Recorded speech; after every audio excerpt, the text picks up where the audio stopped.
Você está feliz de estar aqui? Oh, uau! Você está sentindo aqui a presença do Senhor nesse lugar? Amém, aqui nesse lugar. E agora, nesse momento, nós temos 45 casas abertas conosco, celebrando ao Senhor conosco nesse momento. Que tempo especial. E eu quero dizer para você, seja grato por estar aqui. Seja grato por você poder, nesta hora, expressar adoração a Deus. Nossos irmãos na Ucrânia, nossos irmãos em tantos outros países, nesta hora, não podem expressar adoração ao Senhor. Não podem. Eles não podem erguer as suas vozes. Eles não podem se reunir. Muitos de nossos irmãos, nesta hora, estão ali, escondidos em bunkers. Você tem acompanhado aí pelas notícias. Então, lembre-se disso. Quando você estiver pensando em não celebrar a Deus, lembre-se daqueles que não podem fazer isso e querem muito. Lembre-se daqueles que precisam, desejam e não podem fazer. Quando você pensar em não abrir a Bíblia para lê-la, lembre daqueles povos que ainda não têm a Bíblia no seu idioma. Lembre-se daqueles irmãos que ainda não têm um exemplar da Bíblia em suas mãos. Sabe, irmãos, quando em 2008 nós fomos entregar o Novo Testamento aos xerentes lá no interior do Tocantins, a Bíblia traduzida para o idioma dos xerentes ali, e aqueles índios receberam a Bíblia, eles começaram a chorar, eles abraçavam a Bíblia, eles apertavam a Bíblia naquela hora ali com gratidão a Deus, porque eles estavam recebendo o Novo Testamento no seu idioma. Quando nós entregamos os Novos Testamentos em face para irmãos nossos no Iraque, no Irã, eles choravam de emoção em receber a palavra de Deus, e eu nesses momentos lembrava de quantos exemplares da Bíblia eu tenho na minha estante, aqui no gabinete, na minha casa, quão fácil é acessar a Bíblia pelo celular, e ainda assim muitas vezes, muitos de nós não valorizamos esse tempo. Então, seja grato a Deus por você estar aqui, por você estar aí com a sua casa aberta nessa hora, celebrando ao Senhor, porque é muito bom celebrar ao nosso Deus. Nessa noite, eu quero refletir com você sobre o tema noiva preparada. Por isso, cada texto que nós lemos, cada canção que nós cantamos, tinha um direcionamento para que Deus fale ao meu coração e ao seu coração nessa hora. Eu quero convidar você a abrir a sua Bíblia em Mateus 25. Nós vamos ler os 13 primeiros versículos de Mateus 25, um tempo especial. Jesus já estava em Jerusalém. 2 dias depois desse momento, Jesus seria crucificado por meus pecados, por seus pecados. Jesus já sabia tudo que estava por acontecer com ele, cumprindo então ali o seu ministério ali de salvação, de redenção de pessoas. Jesus estava ali já, e nesse momento, desde o versículo do capítulo 24, ele falando sobre os sinais dos tempos, e aí então, Jesus conta uma parábola, e diz assim o texto de Mateus 25, a partir do versículo 1, o reino dos céus será, pois, semelhante a 10 virgens que pegaram suas candeias, e saíram para encontrar-se com o noivo. 5 delas eram insensatas, e 5 eram prudentes. As insensatas pegaram suas candeias, mas não levaram óleo. As prudentes, porém, levaram óleo em vasilhas, junto com suas candeias. O noivo demorou a chegar, e todas ficaram com sono e adormeceram. À meia-noite, ouviu-se um grito: o noivo se aproxima, saiam para encontrá-lo. Então todas as virgens acordaram e prepararam suas candeias. As insensatas disseram às prudentes: deem-nos um pouco do seu óleo, pois as nossas candeias estão se apagando. Elas responderam: não, pois pode ser que não haja o suficiente para nós e para vocês. Vou comprar óleo para vocês. E saindo elas para comprar o óleo, chegou o noivo. As virgens que estavam preparadas entraram com ele para o banquete nupcial, e a porta foi fechada. Mais tarde, vieram também as outras e disseram: Senhor, Senhor, abra a porta para nós. Mas ele respondeu: a verdade é que não as conheço. Portanto, vigiem, porque vocês não sabem nem o dia, nem a hora. Jesus estava ministrando ali ao povo, Ele estava falando do tempo final, e toda essa parábola Jesus conta para responder à pergunta dos discípulos quando disseram: Senhor, quando será? Quais são os sinais? Quando o Senhor virá? Jesus sempre foi pedagógico em falar de acordo com as pessoas, para que elas pudessem entender claramente. E ele estava ali, sabendo que o seu ministério, nesse tempo terreno, como o Redentor da humanidade, estava para chegar ao seu ápice. Aquele momento em que Jesus seria preso, açoitado, humilhado. Ele iria receber uma coroa de espinhos em sua cabeça, que faria com que o seu sangue jorrasse pelo seu rosto. Ele recebeu chibatadas com pontas de pregos no couro, e quando esses pregos entravam na sua carne, rasgavam a sua carne e o sangue jorrava. Ele recebeu cravos nas suas mãos e pés, por mim e por você, para conceder perdão para mim e para você, para conceder uma vida nova para mim e para você, para nos levar a entender que precisamos dar importância ao que é importante, e olhar para o Senhor, autor, consumador da nossa fé, o noivo. Jesus estava aqui falando, contando uma parábola de um casamento judaico. O casamento judaico é completamente diferente do casamento que nós celebramos aqui nos nossos dias, muitos sabem. A festa de casamento dura uma semana, 7 dias ali de festa.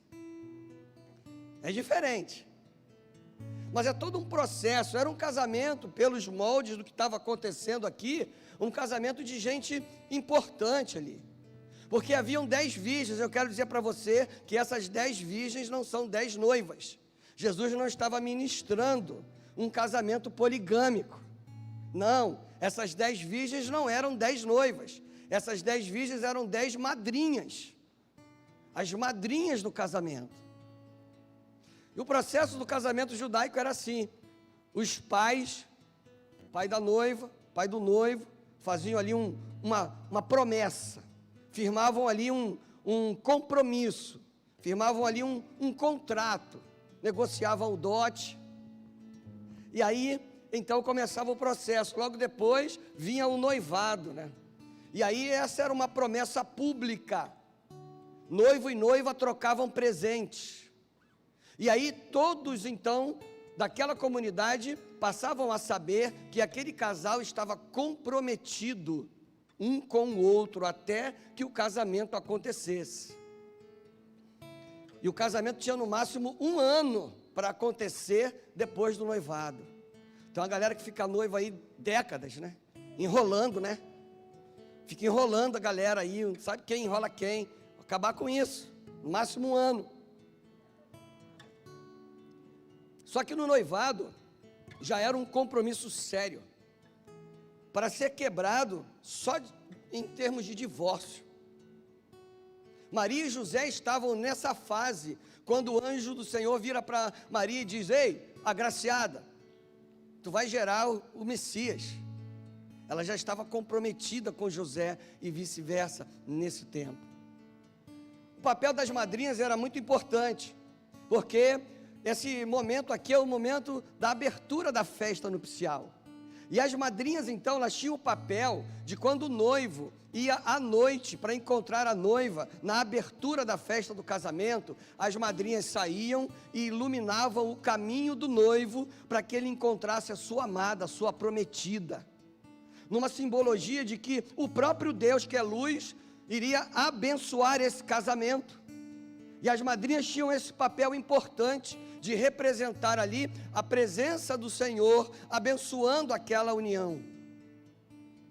E quando o noivo entrava para a festa ali, então, as madrinhas estavam ali trazendo glória para essa cerimônia que era importantíssima na cultura judaica e que é importantíssima na nossa cultura, a formação de uma família segundo os propósitos do Senhor.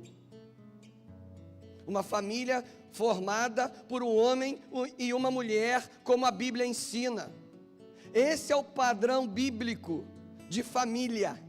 E ainda que as autoridades tentem nos impor qualquer coisa diferente disso, nós continuaremos dizendo que família, segundo os padrões da palavra de Deus, é formada por um homem e uma mulher que se unem em matrimônio, se tornam uma só carne e vão viver a sua vida, se dedicando um ao outro, sob a iluminação do Deus Altíssimo, o Criador de tudo e todos. Jesus estava contando sobre essas madrinhas. Algumas delas, aqui ele vai dizer prudentes, sensatas. E algumas delas sem senso. Sabe o que é uma pessoa sem noção? A gente não conhece na nossa comunidade de fé pessoas sem noção. Não é? Mas existe por aí no mundo pessoas sem noção. Essas são as insensatas, sem senso, sem noção. Jesus então fala que aquelas que eram prudentes, aquelas que estavam ali preparadas para esse momento tão importante, elas participaram da festa. Elas entraram com o noivo para aquele momento tão importante e participaram da celebração. Mas aquelas que não entenderam muito bem o que estava rolando, não entenderam muito bem a importância do seu papel, aquelas que não se atentaram para os detalhes, elas não puderam cumprir com as suas responsabilidades como madrinhas. Elas não puderam executar o papel para o qual elas foram convocadas, e um papel tão importante para aquele casal. Elas não conseguiram ali então participar e foram excluídas daquela festa. Elas saíram, correram atrás do óleo, devem ter pago bem caro, porque era noite, e aí a lei da oferta e da procura, pagaram caro, mas chegaram atrasadas, ficaram barradas no baile. Mais que isso, quando elas viram para o noivo e dizem, deixa a gente entrar, Senhor, ele vira e diz, sabe o quê? De verdade, eu nem conheço vocês. E esse termo que Jesus usa aqui, eu nem conheço vocês, é o mesmo que ele usa lá em Mateus 7, 23, quando ele fala, aparta-te de mim que eu nunca te conheci. Mas Senhor, nós fizemos tantas coisas em seu nome, mas eu não conheço vocês. Eu não tenho parte com vocês. Vocês não vão entrar na minha festa. Vocês não vão ter a comunhão comigo. Vai para a esquerda, vocês estão de lá. É quando estava separando bode de ovelha. Jesus estava falando sobre os tempos finais. Você já olhou ao redor de tudo que está acontecendo nesse mundo? É fato que calamidades aconteceram ao longo da história da humanidade, guerras, doenças,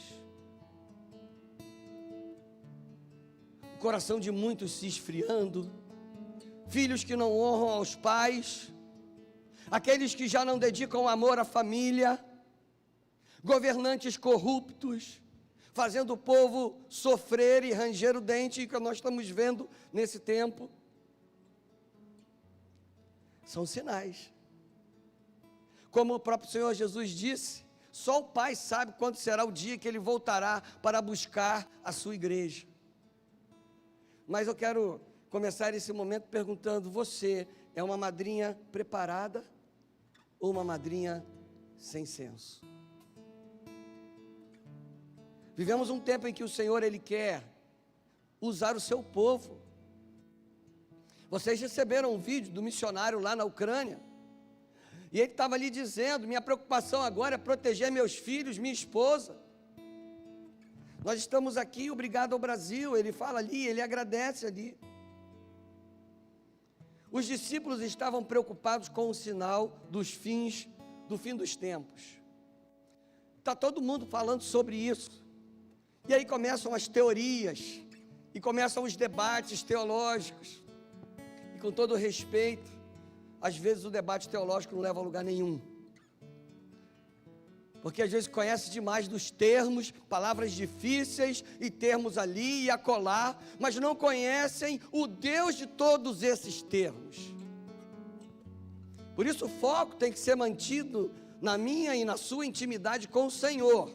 O Espírito Santo que fala direto para mim e para você, em nossos corações, em português mesmo. Mas pode falar no hebraico, no grego, se ministrar o coração. Deus, Ele espera, sim, não dessas madrinhas, mas da noiva, a igreja, um povo preparado para esse tempo. Quando o apóstolo Pedro, que estava ouvindo Jesus falar sobre essa parábola, Pedro foi um dos que fez a pergunta: Senhor, quando será ali? Quais são os sinais, Senhor? Quais são os sinais dos fins dos tempos? Aqui no capítulo 24, no versículo 3, depois você pode ler ali, a pergunta que os discípulos fazem. Quando Pedro, então, ele escreve a sua carta, ele começa a falar sobre o tipo de pessoa que eu e você devemos ser nesse tempo de agora. 1 Pedro, 2 Pedro, capítulo 3, não sei se vai ser projetado aí, 10 a 12, diz assim: o dia do Senhor, porém, virá como ladrão. Os céus desaparecerão com um grande estrondo, os elementos serão desfeitos pelo calor e a terra, e tudo que nela há será desnudada. Visto que tudo será assim desfeito, que tipo de pessoas é necessário que vocês sejam? E aí ele mesmo responde: vivam de maneira santa e piedosa, esperando o dia de Deus e apressando a sua vinda. Com esses dois textos eu quero rapidamente compartilhar com vocês algo que eu e você precisamos para o tempo de agora. Em primeiro lugar, eu e você precisamos de sensibilidade espiritual para entender o que está acontecendo. Precisamos estar ligados no Senhor, conectados com o Senhor. Jesus, ele fala que parte daquelas virgens estavam ali perdidas, sem noção nenhuma. Elas estavam ali deixando, não, é para ir, botaram seus vestidos, pegaram as lamparinas, mas não levaram azeite para manter o fogo aceso. Ainda que elas soubessem que era esse o seu papel, ainda que elas soubessem desde o mandamento de Levítico que lá no tabernáculo a chama deveria ficar acesa todo o tempo, ainda que elas soubessem da importância do seu papel. Ei, você está olhando ao redor, está entendendo bem o que está acontecendo? Está entendendo bem que Deus está nos dando a oportunidade de fazer parte do que Ele está realizando no mundo? Está entendendo bem que existem milhões e milhões de pessoas que ainda não foram alcançadas por essa manifestação perdoadora do Senhor? Ontem a gente estava ali na praça do Jardim Tropical. Quantos membros de igrejas estavam ali? E alguns, quando nos viram, viravam, tentavam disfarçar o rosto ali, a mão no rosto para ver. Ai, quantos afastados. A gente chegou em dois rapazes, o Douglas e o Cauê? Hã? Não, Gustavo e aí o Gustavo disse assim: eu parei de beber, sabe? A minha mãe é crente, está orando por mim. Eu vim aqui dar uma olhadinha. E a gente começou a ministrar o coração do Gustavo. E ele, logo depois que a gente terminou, ele montou na sua moto e foi embora do carnaval para casa. E aqui, durante o tempo de oração, tinham falado que nós íamos encontrar 2 Gustavos lá. E a gente encontrou 2 Gustavos lá. Né? Cada equipe encontrou um. E assim foi acontecendo. Jovens ali que, para ouvir a ministração na base, largaram um copo de cerveja do lado e não beberam mais aquele copo de cerveja, e saíram dali com uma mensagem, saíram dali entendendo que há uma resposta para todas as pesquisas, para tudo aquilo que eles buscarem, e essa resposta sempre será Jesus. Sempre será Jesus. Querido, você que está me ouvindo hoje, se você está buscando respostas, entenda que essas respostas, todas elas encaminham para Jesus. Não há nenhum outro nome, não há nenhum outro que pode dar vitória para você, não há nenhum outro que pode consolar seu coração, não há nenhum outro que pode renovar a sua força, mas para que eu perceba, para que eu experimente isso, eu preciso ter sensibilidade espiritual, de derramar a minha vida diante do Senhor em todo o tempo, de derramar a minha vida diante do Pai, clamando a Ele, para me fortalecer nesse tempo desafiador que nós vivemos. É um tempo de vários sinais, sim, mas é um tempo, sabe de quê? De oportunidade para a igreja. Quantas oportunidades ontem Deus nos deu ali nas ruas? Quantas oportunidades vocês que estiveram aqui em oração também viveram diante do Senhor? Mas é preciso estar atento ao Senhor para viver esse momento. Esse é o tempo de proclamar o ano aceitável do Senhor, mas não falar por falar, é preparar-me por dentro, em intimidade com o Senhor, em autoridade espiritual, em santidade, em consagração, para sair sim e envergonhar Satanás, o príncipe das trevas, o destruidor, o que veio para matar, roubar e destruir. Mas para que você envergonhe Satanás, é necessário estar na dependência de Deus, em intimidade com o Senhor, buscando força no Pai, atuando com amor e misericórdia. É um tempo de abraçar as pessoas que estão sofrendo. No dia seguinte, as tempestades em Petrópolis, a gente subiu, os irmãos viram, a gente estava lá em Petrópolis, levando ali aquele momento de consolo e dizendo: olha, eu não estou aqui só orando, tem água porque você está com sede, tem comida porque você está com fome, tem abraço porque você está sozinho. E a dona Francisca, irmã Francisca agora, cabelinho branco, perdeu tudo que tinha. E a primeira coisa que ela disse quando nós a encontramos ali na segunda igreja batista de Petrópolis foi: pastora, não tem ninguém, eu sou sozinha. Falei: é não, olha aqui a sua família, olha aqui a família que a senhora ganhou. A senhora pode ter perdido todas as coisas materiais, mas Jesus está aqui para cuidar da senhora. E ela disse: mas ontem eu voltei para Jesus, só que a minha Bíblia, ela foi. A gente tem uma Bíblia para a senhora, dona Francisca. E ela ficou ali acolhida naquela igreja, porque um povo com a visão espiritual de um tempo de anunciar o amor e a compaixão, abriu as portas para acolher aqueles que estavam sem casa ali. Nós devemos ter sensibilidade espiritual. Todos os membros da igreja precisam se esforçar, como o apóstolo Paulo fala, para viverem em comunhão, em unidade, porque é em unidade que nós vamos avançar. Ontem, quando nós voltamos das ruas, nós nos reunimos para orar de braços dados, unidos, fazendo uma corrente de amor, de fé, de comunhão. Sabe como o diabo será destruído?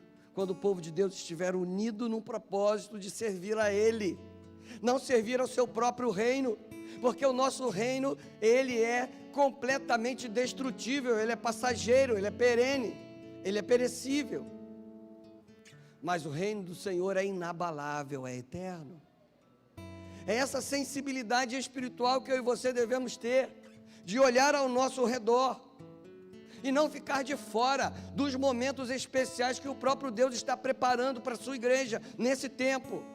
Nós devemos estar com os nossos olhos espirituais abertos, entendendo a vontade do Senhor. Não perca o foco no Senhor Jesus, porque quando você perde o foco no Senhor Jesus, você perde o foco na sua família, você perde o foco na honra, você perde o foco na dignidade, você perde o foco na integridade, você perde o foco na santidade, você perde o foco no amor, você perde o foco na humildade, você perde o foco.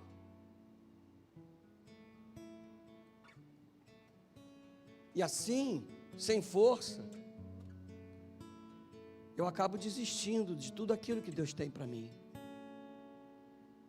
Sem força eu desisto do meu casamento, sem forças eu desisto dos meus filhos, sem força eu desisto dos meus pais, sem força eu desisto de uma vida com Cristo, porque eu tenho que negar tantas coisas.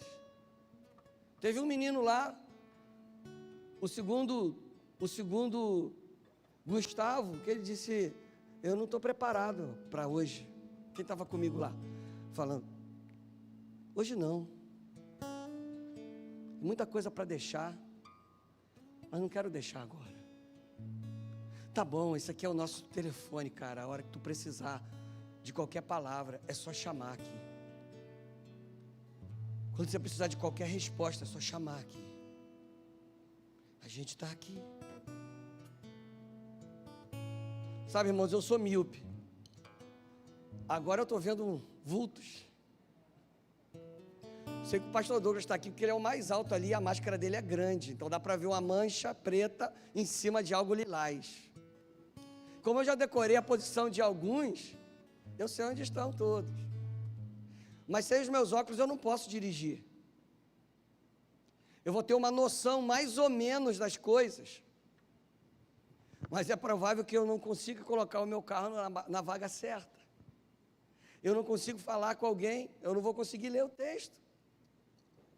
É por isso que eu preciso de lentes para enxergar bem.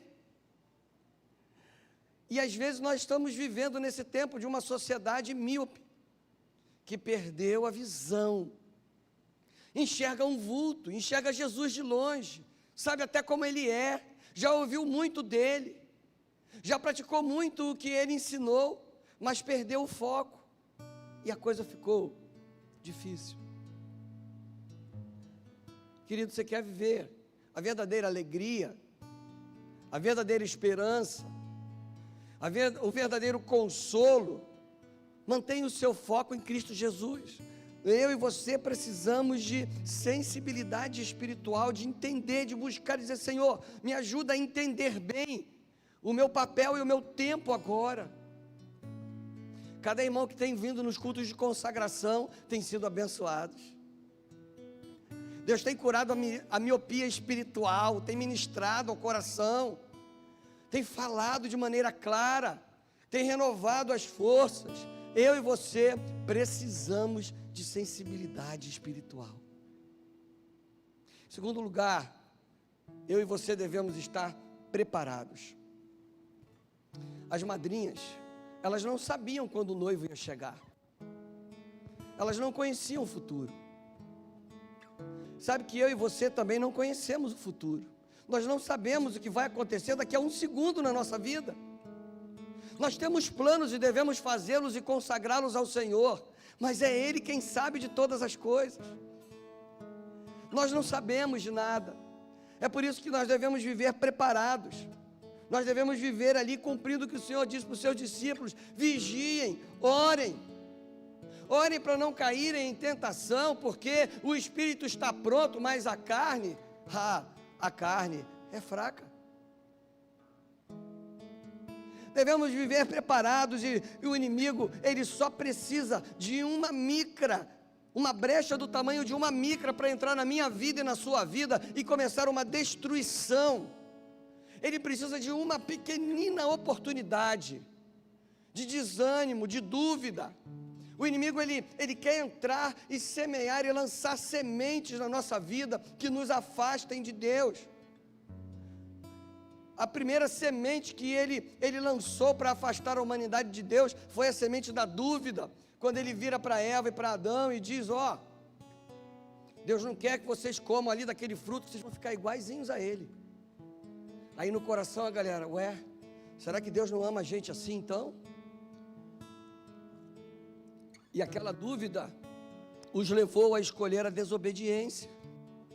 Sabe? Muitas vezes, e as ideologias desse tempo começam a dizer, olha, mais ou menos, você pode ter nascido aí com o órgão sexual do menino, mas Deus, ele se enganou, você é menina. Ei, Deus nunca erra, Ele nunca vai errar. Ele nunca errou e nunca vai errar, mas o inimigo, ele quer que você tenha dúvida se Deus está certo ou não, se Deus sabe. Ei, não, Deus, ele nunca errou. Não deixe a semente da dúvida germinar no seu coração. Deus, ele te ama, Deus, ele é perfeito, ele é justo, ele é santo, ele é generoso. Porque ele é justo, ele então abomina o pecado, porque ele é santo. mas Ele é generoso, e Ele então providencia o perdão do pecado, para que aquele que estava sujo pela lama do pecado, seja purificado e possa ter intimidade com Ele, que é santo. E Jesus estava ali, nesse tempo, pronto para ser o Cordeiro de Deus, que tira o pecado do mundo, para purificar o nosso pecado e nos dar a chance de intimidade com Ele. Não tenha dúvida do amor de Deus, Ele te ama. Quando nós celebramos a ceia, todos os primeiros domingos, você recebe o pão no formato do coração, justamente para ser lembrado com esse ato memorial, de que Deus te ama e você é alvo do amor de Deus, não importa quem você seja. O mais vil criminoso, o mais cruel, até o mais cruel governante que está destruindo vidas nessa hora, é alvo do amor de Deus, do perdão e da graça do Senhor. Não duvide do amor de Deus. Ah, pastor, eu já errei tanto na vida, eu já fiz tantas escolhas erradas, mas Deus está pronto para te perdoar de todas elas.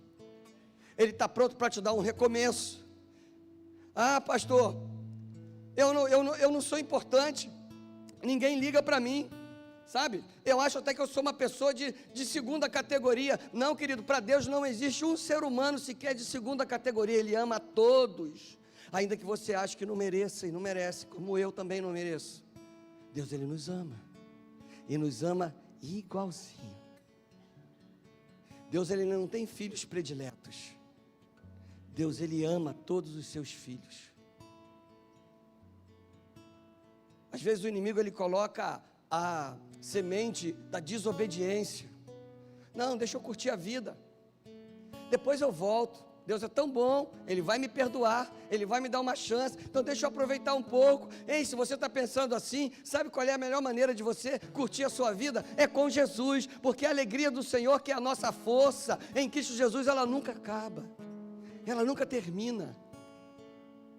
Eu tenho que estar preparado para que a semente lançada pelo inimigo, da avareza, do egoísmo, a semente da indiferença, a semente da mentira, a semente da infidelidade, elas não germinem no meu coração. Sabe o que o inimigo tem feito com alguns cristãos?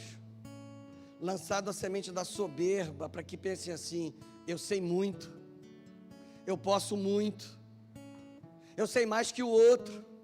E alguns crentes assim, eles começam a ser juízes e começam a julgar os outros. E ao invés de estender a mão para quem está caído, começa a apontar dizendo: está condenado.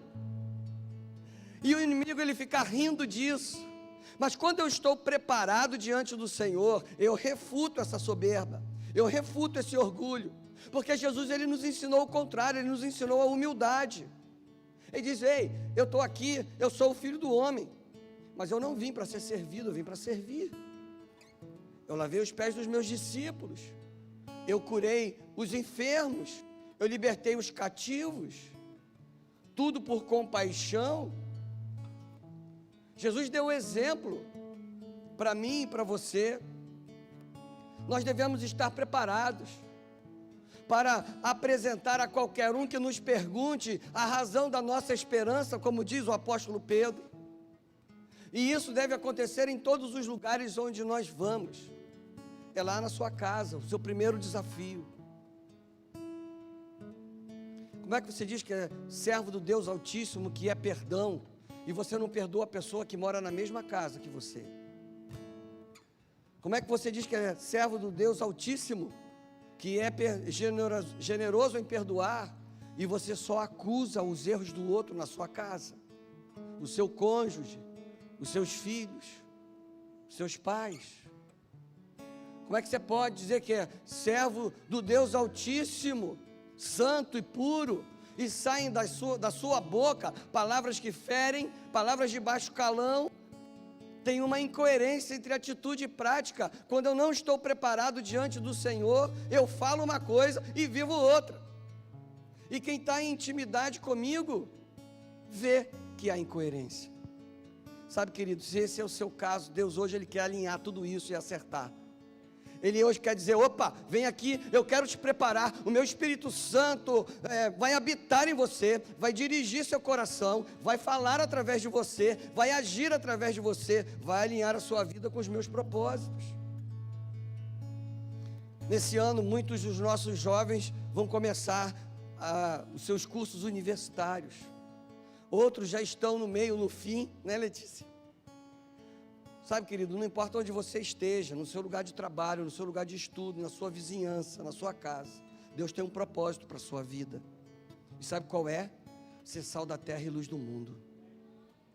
Uma noiva preparada, uma igreja preparada, é sal da terra e luz do mundo. Aquelas madrinhas estavam ali com as lâmpadas para iluminarem o caminho do noivo, para encontrar a noiva na festa que ia começar. Eu e você somos chamados para sermos luz e sal nessa terra, e é possível fazer isso pelo poder do Espírito Santo que habita em nós. Por isso nós cantamos, vem morar nessa casa que sou eu, Senhor. Habita em mim, Espírito Santo, transforma minha vida, me dá forças para ir à frente, renova a minha alegria em Ti. Alguns vão falhar comigo, mas isso não vai abalar a minha fé. Aquelas madrinhas não levaram óleo, não estavam preparadas, ficaram de fora.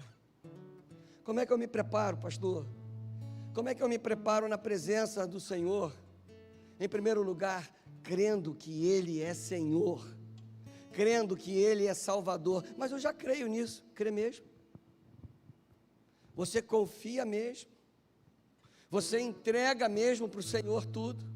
Você depende mesmo do Senhor? Porque crer no Senhor Jesus como Senhor e Salvador significa, em primeiro lugar, entregar e dizer, Senhor, eu não quero mais que a minha vontade prevaleça, eu quero a Tua vontade. Porque a minha vontade talvez seja ir à forra de alguém que me feriu. Talvez a minha vontade seja dar vazão aos meus desejos humanos, carnais. Mas, Senhor, eu estou submetendo tudo que sou a Ti. Eu quero esperar o Seu tempo, a Sua forma. Eu não quero pegar um atalho. Eu quero Te aguardar, eu quero aguardar a Sua direção. Crer em Jesus como Senhor e Salvador significa escolher obedecer a Ele. Eu escolho, Senhor, Te obedecer. Eu quero estar preparado para a Sua volta. Eu quero estar preparado para comunicar o Seu amor. Eu escolho Te obedecer, ainda que isso custe. Porque aquele que está em Cristo é nova criatura. As coisas velhas ficam para trás, as coisas novas surgem. Paulo vai dizer, eu não vivo mais, quem vive em mim é Cristo. E tudo que eu vivo agora, eu vivo pela fé, nesse Deus que me amou e se entregou por mim. É viver essa novidade, é viver em obediência ao Senhor. Viver reconhecendo Jesus como Senhor e Salvador significa permitir que Ele transforme a minha vida. É dar uma oportunidade para Deus ser Deus. Sabe o que está acontecendo? Muitos de nós não estamos deixando Deus mais ser Deus.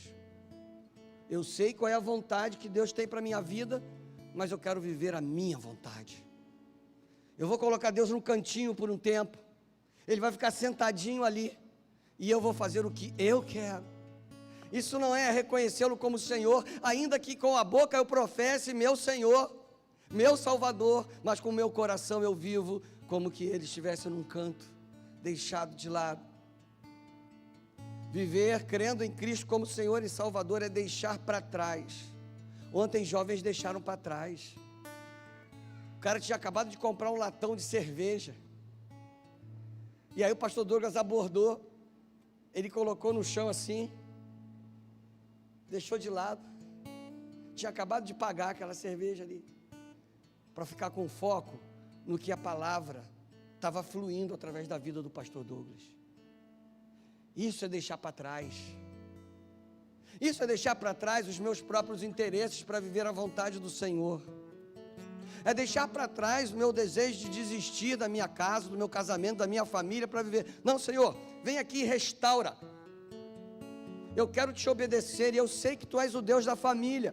Então, o mundo diz, desiste do seu casamento, mas a Tua palavra diz, luta. Eu vou obedecer ao Senhor. Sabe como eu me preparo para o Senhor? Quando eu leio, medito, memorizo e pratico a palavra de Deus. A Bíblia, a palavra infalível de Deus, a palavra revelada para Deus, por Deus, para mim e para você. E a Bíblia diz que eu e você não podemos acrescentar a essa palavra viva e perfeita uma vírgula sequer, um ponto sequer. É ler, conhecer, praticar. Vivendo isso, como o próprio Senhor Jesus diz: eu estarei construindo a minha casa sobre a rocha, virão as tempestades, os rios transbordarão, os ventos darão sobre essa casa, mas ela vai permanecer em pé, porque o seu alicerce é a rocha eterna, Cristo Jesus. Sabe como está preparado? Tendo intimidade com Deus através de uma vida de oração, buscando o Senhor, buscando intimidade com Deus, buscando ouvir a voz do Senhor, estando ali em conexão com o Senhor em todo o tempo. Fica ligado. Alguns estão ligados. Fica ligado no que o Senhor tem para mim e para você. Isso é estar preparado para o Senhor Jesus. Quando eu tenho um relacionamento de intimidade com Ele, eu começo a entender o que Ele quer que eu faça, e eu começo a fazer, e aí eu sirvo a Deus com alegria no nosso coração, no meu coração, no seu coração. Estar preparado para o Senhor é influenciar outros e não se deixar influenciar. A gente contou ontem vários jovens e adultos que revelavam assim: eu já fui da igreja, eu já estive lá, mas desistiram dessa jornada. E a gente estava lá dizendo: cara, volta, tem um lugar para você. Ah, pastor, eu sou muito vacilão. Mas tem lugar para os vacilões. Deus, Ele vai te transformar e deixar que você não seja mais vacilão.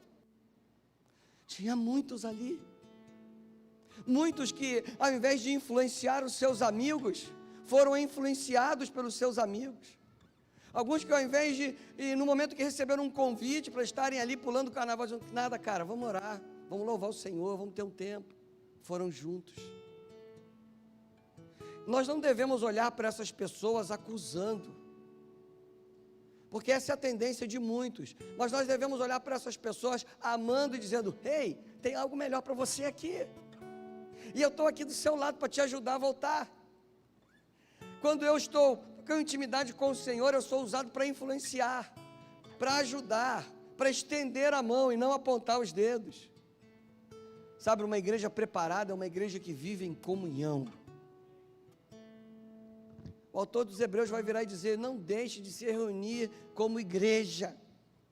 Mesmo nesses tempos virtuais, nesses tempos da igreja online, nós precisamos viver em comunhão.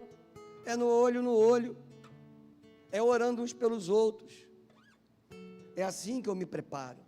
Eu e você devemos viver preparados para o Senhor, viver preparados em intimidade do Senhor. E aí Pedro, ele vira e diz assim: ei, vivam de maneira santa e piedosa. E em terceiro lugar, Pedro, no final desse versículo, ele diz: seja um tipo de gente que espera e que apressa a vinda de Jesus. Sabe que eu e você temos que viver nessa hora como uma igreja que anseia pela volta do Senhor Jesus, que deseja a volta do Senhor Jesus. Irmãos, eu fico imaginando o dia que as nuvens se abrirem, as trombetas vão tocar, e aqueles raios dourados de sol vão atravessar as nuvens, vão tocar a terra, virá uma canção celestial, anjos do Senhor voando, e as trombetas anunciando o meu nome, o seu nome. Você crê nisso? Isso vai acontecer, e nessa hora nós vamos vir a Jesus ali no seu trono, dizendo: ó Filho amado, entra no gozo eterno do meu Pai. Sim, nós devemos ansiar isso. Jesus, Ele espera por uma noiva, mas não uma noiva imatura, despreparada, desatenta, mas uma noiva madura, preparada para o seu retorno. Uma noiva, a igreja, que está trabalhando para apressar a volta do Senhor. Uma igreja que está ansiando sim, desejando, que está buscando, mas que ao mesmo tempo está fazendo alguma coisa. Eu e você devemos viver como essa igreja que anseia e que trabalha. Quando a gente sai às ruas da cidade, nas praças, não somente no carnaval, mas em todas as ações de evangelismo que nós temos feito, nós estamos indo buscar os que estão perdidos. Nós estamos apressando a volta do Senhor Jesus. Nós estamos agindo como a igreja que não se cansa, que não tem mimimi, que não perde o foco, mas uma igreja que está ansiando pela volta do Senhor e trabalha para isso. Quando o apóstolo Paulo escreve a carta ao Timóteo, seu discípulo, ele vira e diz assim: antes de tudo eu recomendo que se façam súplicas, orações, intercessões e ações de graças por todos os homens, pelos reis e por todos os que exercem autoridade, para que tenhamos uma vida tranquila, uma vida pacífica, com toda piedade e dignidade. Isso é bom e agradável perante Deus, nosso Salvador, que deseja que todos os homens sejam salvos e cheguem ao conhecimento da verdade. Deus não quer deixar para trás uma só pessoa. Mas sabe quem somos responsáveis para que ninguém fique para trás? Eu e você. Nós somos o povo desse tempo. Ninguém na sua família pode ficar para trás. Nenhum colega seu de trabalho, nenhum vizinho, ninguém que senta do seu lado na escola, na universidade. Deus não quer que ninguém fique para trás. Mas sabe, muitos ficarão. Por quê? Porque não valorizaram a presença santa, a majestade santa do Senhor. Aquele Deus que se faz presente. Aquele Deus que quando o povo estava perdido no meio do deserto, Ele se fazia presente durante o dia como uma nuvem e como uma coluna de fogo durante a noite, e o povo podia ver claramente que Deus estava ali presente ao seu lado em todo o tempo, guiando a sua jornada. Esse Deus, Ele não quer deixar ninguém para trás. E quando Jesus estava ali ensinando sobre os fins do tempo, em Mateus 24, no versículo 14, ele diz exatamente assim: e este evangelho do reino será pregado em todo o mundo, como testemunho a todas as nações, e então virá o fim. Deus, Ele não quer deixar ninguém para trás. Enquanto houver uma nação, um povo que não foi alcançado, Jesus não vai voltar. Você quer apressar a volta do Senhor? Pregue a palavra. Mas não pregue falando, pregue vivendo. Deus, Ele quer um povo assim, um povo que vive em fidelidade ao Senhor, um povo que vive servindo ao Senhor com alegria, um povo que está firme, um povo que está vivendo lutas. Você está vivendo lutas, eu também, todos nós aqui. Tem alguém aqui sem luta? Levanta a mão. Nem as crianças. Todos nós enfrentamos lutas, mas a despeito das lutas que nós enfrentamos, devemos viver o evangelho da graça de Deus, a esperança no Senhor. Ah, pastor, eu estou desempregado. Confie, nosso Deus é Jeová Jireh, Ele provê o que nós precisamos. Ele não deixa faltar aquilo que nós precisamos. Ele pode não nos dar aquilo que nós desejamos. Está enfermo? Louve. Está triste? Busque alegria no Senhor. Porque Deus, Ele espera que eu e você, que queremos o fim dos tempos, a volta de Cristo, sejamos pessoas do fim dos tempos. Nós cantamos Maranata aqui, vem Jesus. E Deus, Ele quer olhar para mim e para você e entender e encontrar em nós o caráter vem Jesus, o caráter Maranata. Ou seja, pessoas que vivem como Jesus viveu. Pessoas que amam, pessoas que perdoam, pessoas que são generosas, pessoas que são humildes, pessoas que cuidam, pessoas que caminham juntas, pessoas que são pacientes, pessoas que lutam na dependência do Pai. Gente Maranata. Eu e você podemos receber um selo. Esse é meu povo Maranata, essa é a minha igreja preparada, essa é a minha igreja que anuncia, a igreja que adora, a igreja que me ama, a igreja que me serve, a igreja que me anuncia, como noiva adornada. Paulo, quando escreve aos Coríntios, igreja difícil, ele vira e diz: olha, sabe qual é o zelo que eu tenho? Apresentar vocês como uma noiva preparada para o seu único marido, uma virgem pura, santa. A Bíblia, ela apresenta a igreja assim. E quando lá no final da Bíblia, em Apocalipse 21, João, ele fala da igreja que está como uma noiva adornada para o seu noivo, preparada, dizendo: pode vir, amado da minha alma,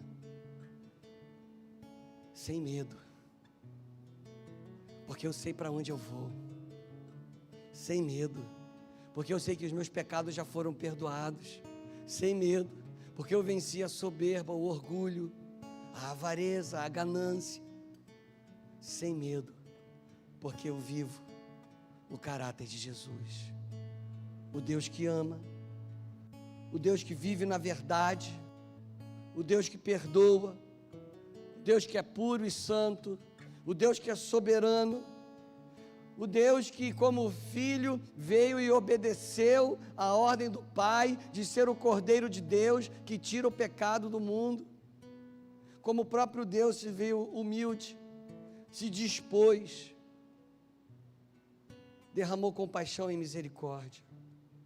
Ah, pastor, é impossível viver isso. Humanamente falando é. É por isso que agora, nesse momento, eu quero convocar você a um ato de consagração da sua vida a Deus. Senhor, eu quero ser parte dessa igreja preparada, essa igreja que ama, essa igreja que não tem rancor, essa igreja que perdoa, essa igreja que é generosa, essa igreja que é sensível espiritualmente à Tua presença, que está ouvindo a Tua voz. Senhor, eu quero ser uma igreja preparada, Senhor. Eu quero ser um povo que, fazendo parte de um povo que apressa o Teu retorno, Senhor. Só dá para viver isso se entregando para o Senhor, se comprometendo com Ele, vivendo para Ele. Feche os seus olhos nessa hora. Deus, Ele quer usar a minha vida e a sua vida. Ele quer usar as nossas vidas como um povo que diz: vem, Senhor, sobre a minha vida. Um povo que se consagra, que se entrega. Você quer fazer parte dessa igreja? Essa igreja que é uma comunidade de fé. Quando eu estou falando da igreja do Senhor, eu não estou falando dessa igreja aqui, eu estou falando de um povo que vive pela fé no Cristo, o Deus ressurreto que vive, reina e reinará eternamente, o Deus que nos prepara, que nos fortalece.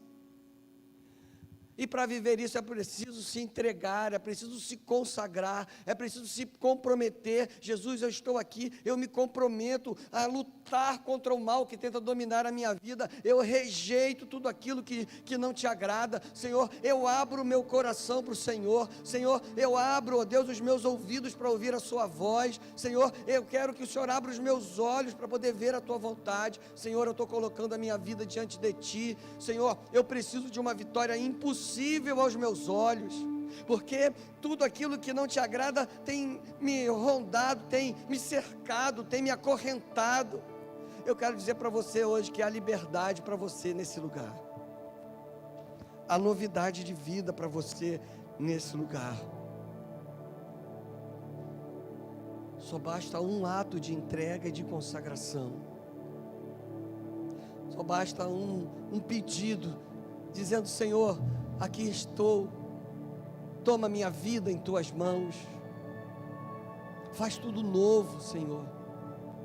Senhor, eu quero renovar o meu voto de compromisso contigo. Senhor, eu quero te pedir para manter os meus olhos fixos com foco em ti, Senhor. Senhor, eu quero te pedir um coração obediente.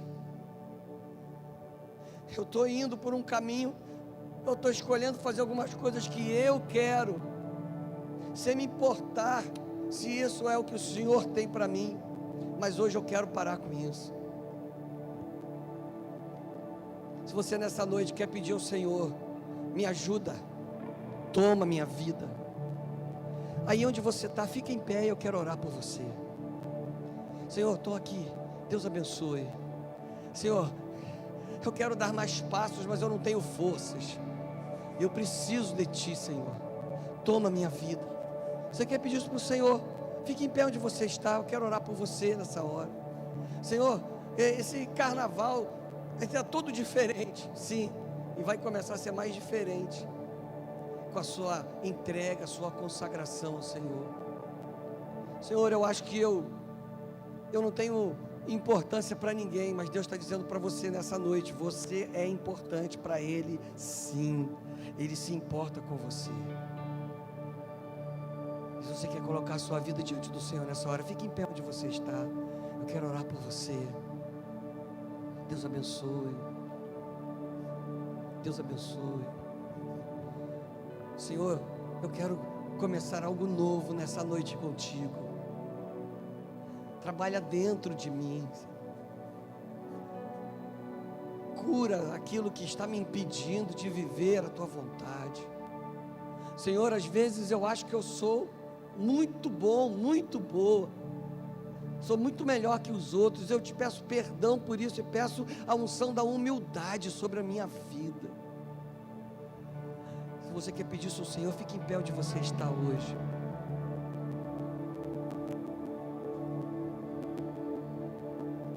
Você pode pedir essa noite ao Senhor, mora em mim, vem morar em mim, vem morar na minha vida, vem dirigir meu coração. Eu abro hoje a minha vida para que o Senhor habite e more.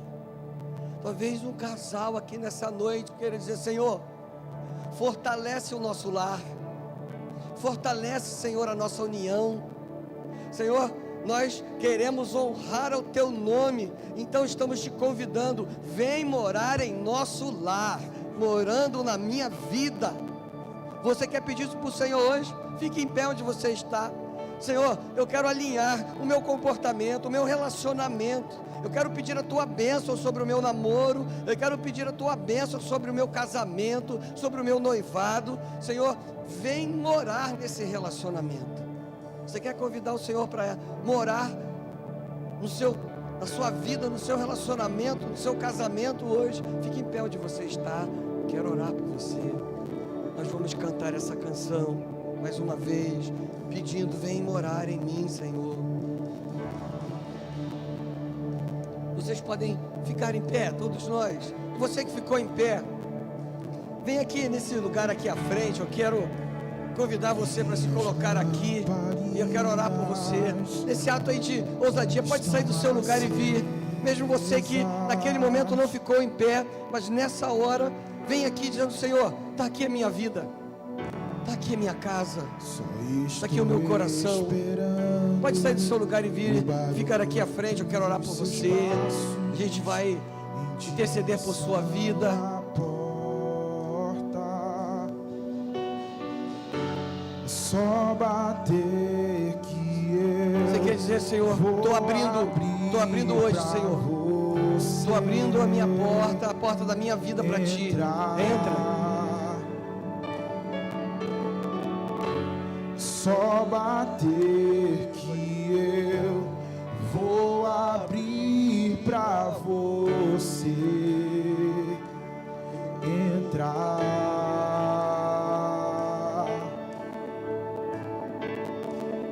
Eu já coloquei as minhas vestes brancas, estou só te esperando. Vem, vamos dançar. Maranata,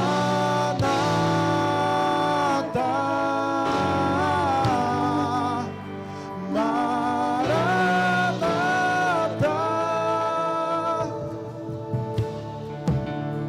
Minhas lamparinas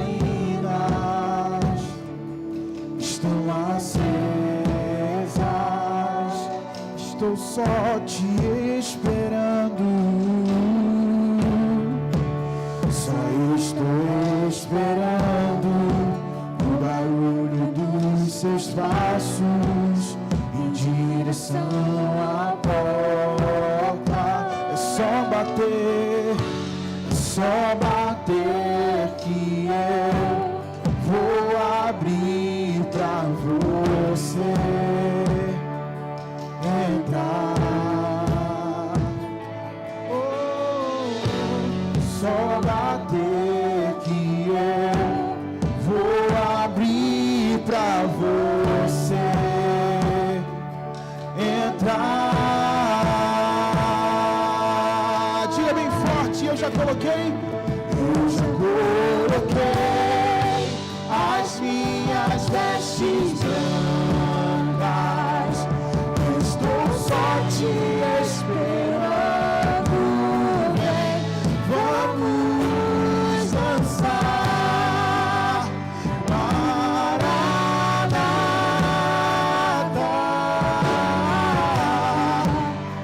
Maranata. Eu já coloquei as minhas vestes.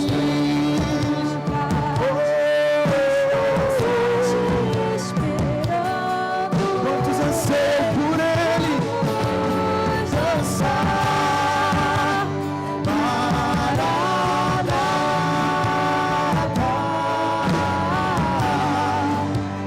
Maranata.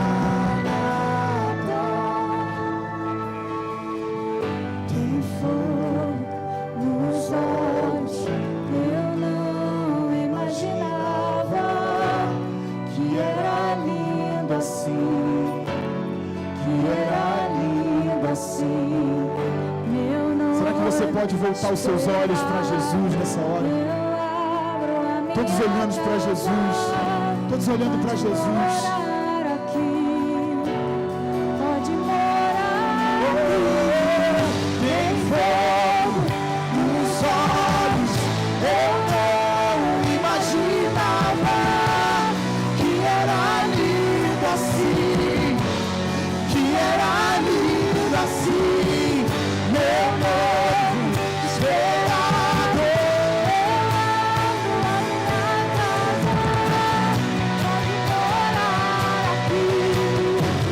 Pode morar aqui.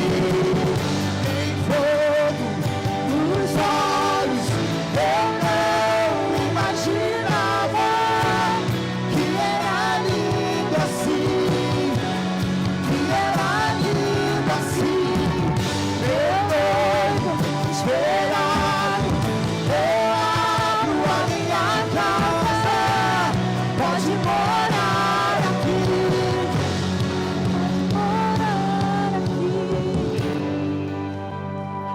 Senhor, esse é o pedido de nossos corações diante de Ti nessa noite. Venha morar em nós. Nos ajude, Senhor. Nos dê sensibilidade espiritual para tudo que está acontecendo ao nosso redor. Nos ajuda a ouvir a Tua voz. Nos ajuda a obedecer às Tuas ordens, Pai.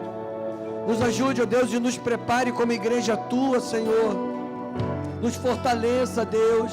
Renove as nossas forças. Nos dê sabedoria, Senhor. Ó Deus, muitas pessoas nesta noite se colocaram em pé diante de Ti, dizendo: Senhor, me ajuda. Senhor, eu consagro a minha vida a Ti. Eu entrego a minha vida ao Senhor. Deus, o Senhor sabe quem são e o que estão entregando a Ti nesta hora. Nós Te louvamos, Pai, pela Tua presença santa aqui nesse lugar e em cada lar que se abre nesta noite para celebrar ao Teu nome. Senhor, nós declaramos que só Tu és santo, só Tu és Deus, Tu estás sobre todo nome, Tu és o Deus onipotente, nenhuma artimanha do mal pode vencer-te, Pai, porque Tu és soberano, Senhor. Nós cremos no Teu poder gracioso, que encobre todos os pecados e nos perdoa, nos justifica, nos purifica, nos santifica, Deus.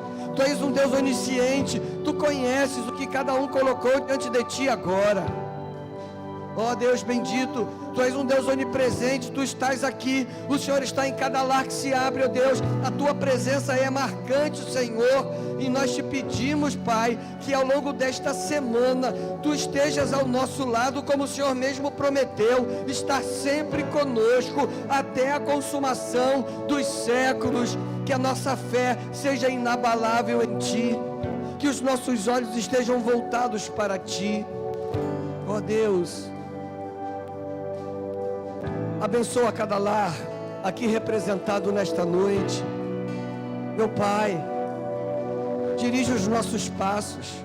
Senhor, abençoe o caminho daqueles que vão voltar para os seus lares. Abençoe, Deus, a todos do dentro e fora que vão permanecer aqui na igreja até quarta-feira. Senhor, abençoe cada saída evangelística que ainda vamos fazer essa semana. Ó Deus, dá-nos vidas que serão consagradas para Ti, Senhor, ao longo de todo esse tempo que estaremos juntos aqui. Ó Deus, obrigado por aqueles que nos visitam. Senhor, que a Tua presença marcante aqui possa alegrar o coração dos Teus filhos que nos visitam, e eles possam continuar buscando o Senhor, buscando intimidade contigo. Renova, Deus, as nossas forças, habita em nós, é o que nós te pedimos, Senhor, no nome que é sobre todo nome, o poderoso, o soberano, o generoso, o invencível nome de Jesus Cristo, o nosso Senhor, o nosso Salvador.